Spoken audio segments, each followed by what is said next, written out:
Bienvenue à tous sur le plateau d'Al Janoubia TV. Très heureux de vous retrouver pour ce numéro de l'émission, ce nouveau numéro de l'émission L'Entretien.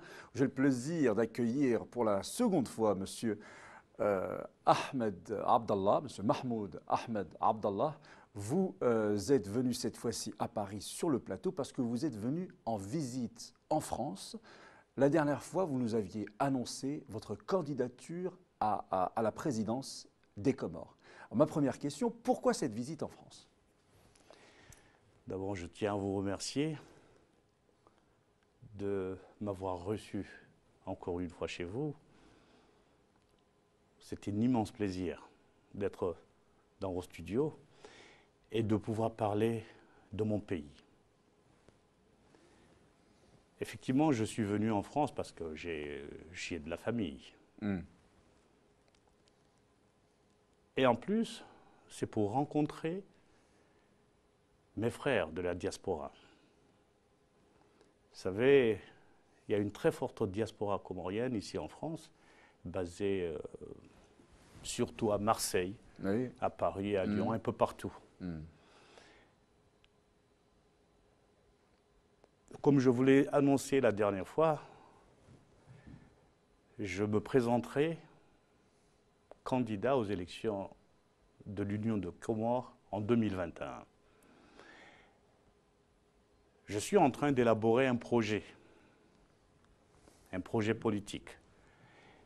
Mais ce projet politique, je ne peux pas le faire tout seul. Ce n'est pas mon projet, c'est le projet de tous les Comoriens. Et les Comoriens de la diaspora qui sont ici doivent se retrouver dans ce projet. Alors, ça m'amène à une question, comment dirais-je, technique. Est-ce que les Comoriens de la diaspora peuvent voter ici? Non, malheureusement. Non, malheureusement. Il fut un temps, on en a parlé, mais c'est politique technique. Mais on verra ça avec le temps. Mais malheureusement, ils ne peuvent pas voter.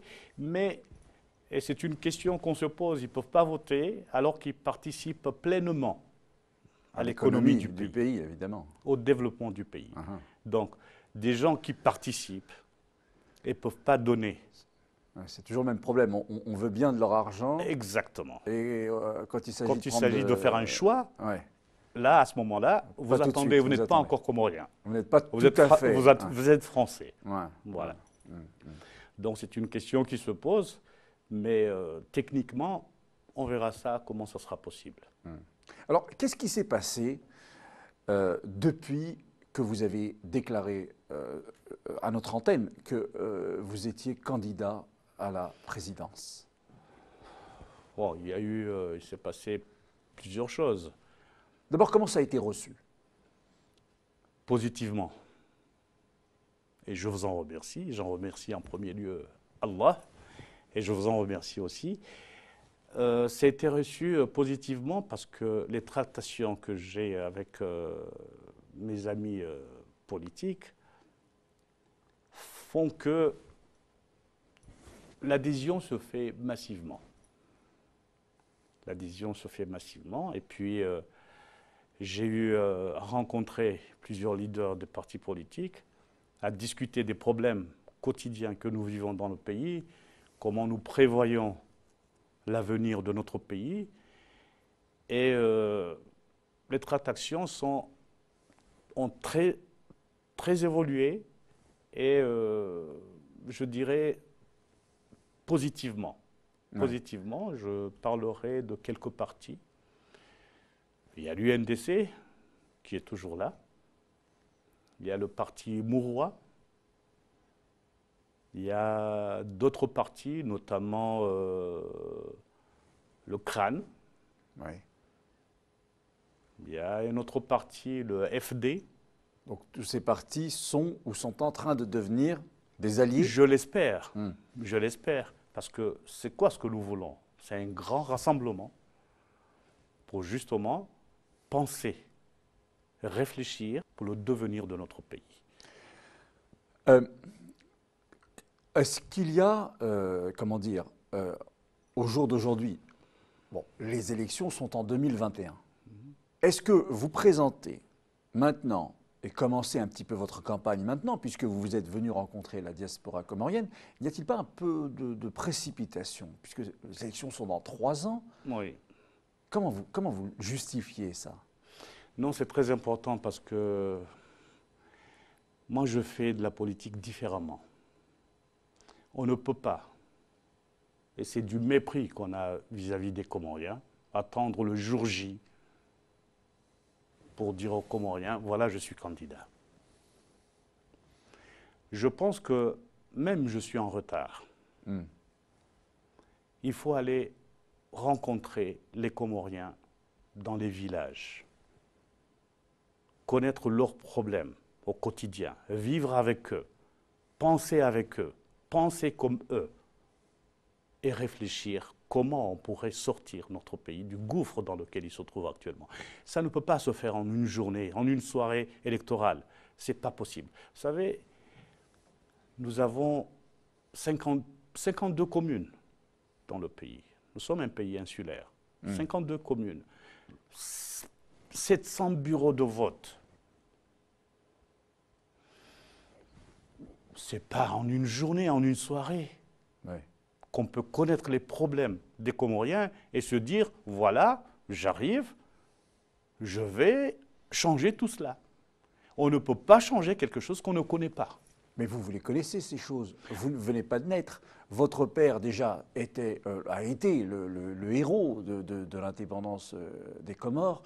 Vous avez donc grandi dans une culture et politique et une culture du terrain. Vous connaissez les problèmes des Comores et vous connaissez le potentiel des Comores. Déjà, alors parlez-nous de ce potentiel des Comores qu'on ne connaît pas forcément. Je reviens d'abord sur les problèmes des Comoriens. Le problème des Comoriens, vous savez, la vie, le temps du président Abdallah, ça a évolué. Le contexte n'est plus le même. Bien sûr. Ce que vivent les Comoriens d'aujourd'hui, ce n'est pas ce qu'ils vivaient au temps d'Abdallah. Quelle est la différence? Il faut le connaître, justement. Il faut aller devant eux pour connaître leurs problèmes au quotidien. Quels sont leurs problèmes au quotidien? C'est quoi ce qu'ils veulent, les Comoriens? Les Comoriens, ils veulent quoi? C'est le mieux vivre. Il y a la santé. Donc l'accès aux soins. L'accès aux soins. Et pas seulement aux soins, mais de soins de qualité. Il y a l'éducation. Pardon. Ce n'est pas parce que vous avez un diplôme que vous avez un emploi. Il y a le chômage qui est là. Il y a ceux qui n'ont pas fait d'études, qui n'ont pas eu cette chance. Il y a ceux qui vivent de la terre. Il y a ceux qui vivent de la pêche. Donc il y a un potentiel. Il y a un potentiel. L'humanité a toujours vécu pour certains de la terre, pour d'autres de la pêche. Il y a la jeunesse qui est là. Il y a un dynamisme. Il y a le dynamisme. Il y a le dynamique de la jeunesse. Mais malheureusement qui n'est pas pris en compte. Et si vous me permettez cette question, qu'est-ce qui peut garantir que vous le prendrez en compte? C'est justement... je veux dire, le peuple des Comores, j'imagine, est un peu comme...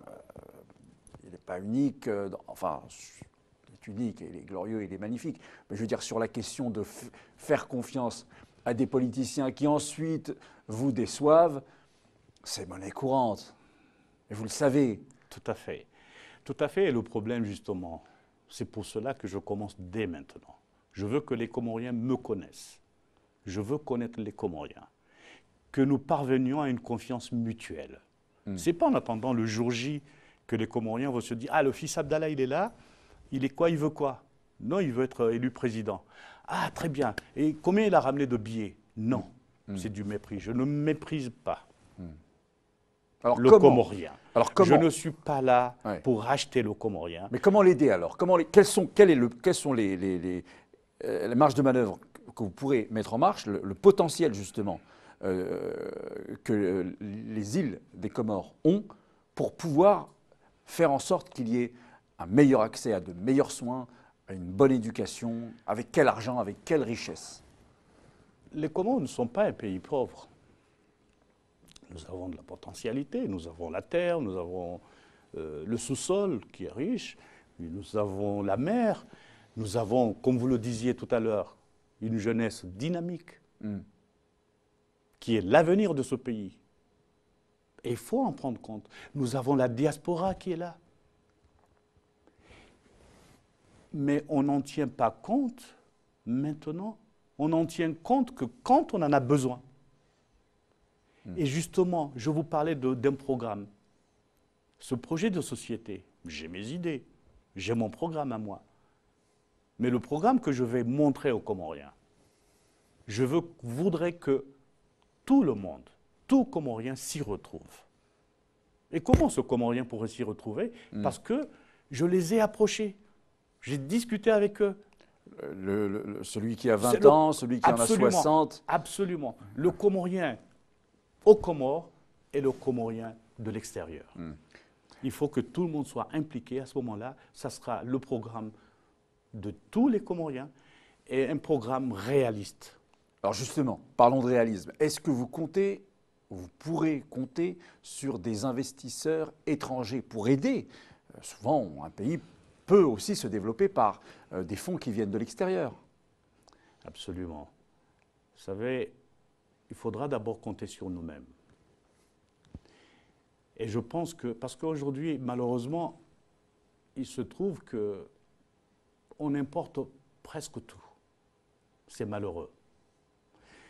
Il faut redonner l'envie de travailler aux Comoriens.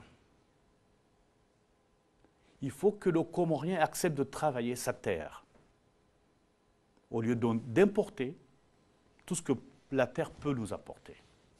Mais comment on s'en retrouve là? Comment on se retrouve à ce qu'on sait qu'une terre peut donner, je ne sais pas, je dis des bêtises, moi, de la vanille, et puis on a l'idée, tiens, et si on allait importer de la vanille d'un autre pays? Même des cultures vivrières, on importe tout ça. Mais comment on s'y retrouve? Je pense que c'est la jeunesse, le Comorien, en se trouvant délaissé. Il s'est laissé aller. Il s'est laissé aller. Et ces investisseurs étrangers, comment les intéresser? Ils ne vont pas venir pour vos beaux yeux. Non, malheureusement. J'en ai pas. Ça serait bien. Mais... Je n'ai pas de beaux yeux, malheureusement. Et non. L'investisseur, pour qu'il puisse venir, il faudrait d'abord au préalable qui est la paix, l'unité nationale. Parce que nous sommes un pays insulaire, comme je vous l'ai dit. Il faudrait qu'il y ait l'unité nationale. Donc la stabilité, ça revient même. Uni, il faudrait qu'il y ait la stabilité. Il faudrait qu'il y ait la paix civile. Oui. À partir de là, on pourrait penser au développement. Et des richesses aussi. Alors, il y a la paix, il y a la stabilité politique, etc. C'est très important, vous avez raison, pour des investisseurs. Mais il faut aussi qu'il y ait des richesses. Les richesses sont là. Lesquelles? Inexploitées. Je vous ai parlé de la terre. Je vous ai parlé de notre sous-sol. Je vous ai parlé de la mer. Je vous ai parlé d'une jeunesse qui est là, qui est prête à tout pour le développement de son pays. Je vous ai parlé de la diaspora qui est là. Alors, vous allez leur dire quoi aux Comoriens, puisque de la diaspora, puisqu'ils ne peuvent pas voter? On va vous dire c'est gentil, on voudrait bien vous aider, mais comment? Malheureusement, au jour d'aujourd'hui, je ne peux rien faire. Et il faudrait qu'ensemble, la diaspora comorienne et moi-même, nous pensions justement à changer cet état de choses. Pour qu'ils puissent participer non seulement économiquement, non seulement avec leurs euros qu'ils envoient là-bas, mais aussi quand il s'agit du choix de leurs dirigeants. Pourquoi un Comorien qui se trouve en France ne pourrait pas se présenter dans une élection comorienne? Donc vous voulez changer la manière de, enfin la politique, les règles? Je ne peux pas, ce n'est pas Mahmoud Abdallah qui va la changer, on va changer tout ça ensemble. Il faudra que nous y réfléchissions ensemble et essayer de trouver des solutions adéquates. Quelle relation entretenez-vous avec vos voisins? Les voisins ont toujours un peu leur mot à dire sur ce qui peut se passer chez vous. Les voisins, vous parlez de notre île sœur Mayotte ou... Par exemple, puisque le président Macron, le président français, a reçu dernièrement l'ambassadeur Tout à fait. de votre pays pour parler peut-être de ce Il y a une crise, souci. il y a une crise qui prévaut maintenant malheureusement dans notre île sœur de Mayotte, à savoir, ils se battent contre l'insécurité qui sévit. Et c'est tout à fait normal. Parce que l'insécurité, ça frappe tout le monde, ça ne choisit pas. Malheureusement, vous savez, je parlais de la stabilité, de la paix. Malheureusement, ce qui s'y passe, c'est que tout est dirigé contre les 3 îles sœurs, à savoir la Grande Comore, Anjouan et Mohéli. Tous les maux qu'il y a à Mayotte viennent de là. Je ne rentre pas encore là-dedans. Mais ce qui est déplorable... Dites-moi, ça veut dire qu'il y a des gens des 3 îles qui veulent se rendre pour travailler qui y sont déjà. À Mayotte. Qui y sont. Et les résidents de Mayotte ne sont pas trop d'accord pour les recevoir. Ça, c'est politique. C'est politique. Ce que je trouve inadmissible, inhumain, c'est que, par exemple, je prends le cas d'une femme enceinte, en situation irrégulière,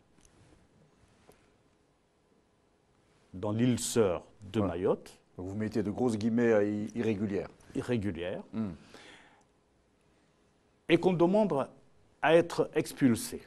Vous savez, une femme enceinte avec un petit bébé dans les bras, menottée, c'est inhumain.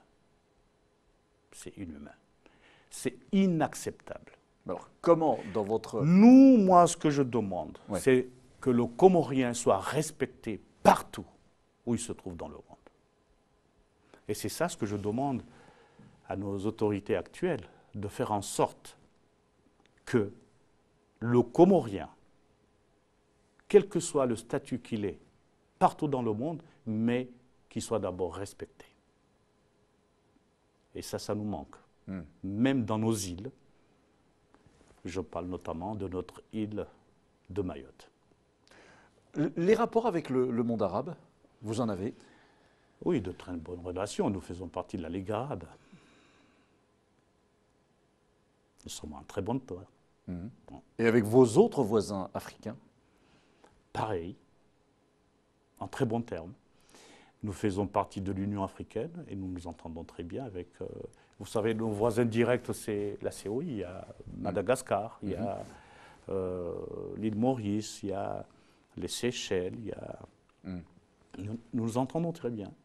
Mais est-ce que, donc, si votre pays s'entend très bien avec tous ces voisins-là, toutes ces régions-là, ces cultures, ces civilisations-là, est-ce que ça n'amoindrit pas vos chances à vous en tant que candidat?